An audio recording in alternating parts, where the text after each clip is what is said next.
કોણ હતા દેશના વડાપ્રધાન નરેન્દ્રભાઈ મોદીના પત્ની? શા માટે નરેન્દ્રભાઈ મોદીએ તેમની સાથે રહેવાનું છોડી દીધું? અને દેશના વડાપ્રધાનનો મહિનાનો પગાર કેટલો? નરેન્દ્રભાઈ ક્યારે ગુજરાતના મુખ્યમંત્રી બન્યા અને ક્યારે દેશના વડાપ્રધાન બન્યા?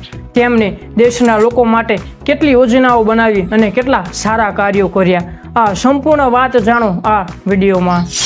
રામ રામ ડાયરાને 17 સપ્ટેમ્બર 1950ના રોજ મહેસાણાથી 34 કિલોમીટર દૂર વડનગર ખાતે જન્મેલા નરેન્દ્રભાઈ મોદી કે જેમનું ગુલામનું નામ એનડી હતું. પિતાનું નામ દામોદરદાસ ફૂલચંદ મોદી અને માતાનું નામ હીરાબેન. બાળપણથી જ તેમનું જીવન સંઘર્ષમય અને સાદગીથી ભર્યું હતું.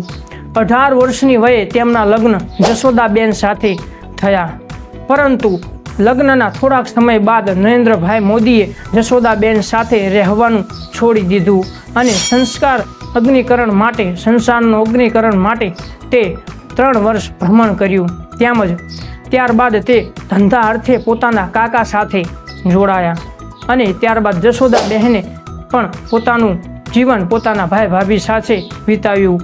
પરંતુ છતાં હજી જશોદાબેન પોતાને નરેન્દ્રભાઈ મોદીના પત્ની માને છે.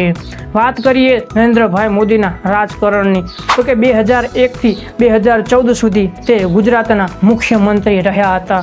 ત્યારબાદ 2014થી અત્યાર સુધી તે દેશના વડાપ્રધાન છે. વાત કરીએ દેશના વડાપ્રધાનનો મહિનાનો પગાર, તો કે દેશના વડાપ્રધાનનો એક મહિનાનો પગાર 1,66,000 રૂપિયા છે.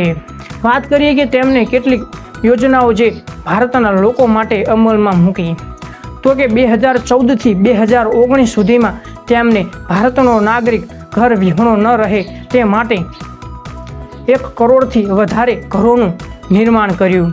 ત્યારબાદ 2016માં પ્રધાનમંત્રી ઉજ્જવલ યોજના હેઠળ 7 કરોડથી વધારે લાભાર્થીઓને ધુમાડા મુક્ત એટલે કે LPG ગેસ કનેક્શન આપવામાં આવ્યા. ત્યારબાદ વાત કરીએ તો કે 2014 બીજી ઓક્ટોબર 2014માં તેમણે સ્વચ્છ ભારતની એક શિબિર ચલાવી, સ્વચ્છ ભારત યોજના ચલાવી અને સંપૂર્ણ ભારતને સ્વચ્છ બનાવવાના પ્રયત્નો કર્યા. ત્યારબાદ તેમને દેશના ખેડૂતો માટે સન્માન કિસાન નિધિમાં, જેમાં ખેડૂતોને ચોક્કસ રકમ હપ્તા સ્વરૂપે ચૂકવવામાં આવતી હતી. તો આ હતી દેશના વડાપ્રધાન વિશેની કેટલીક વાતો જે મેં તમારી સમક્ષ રજૂ કરી.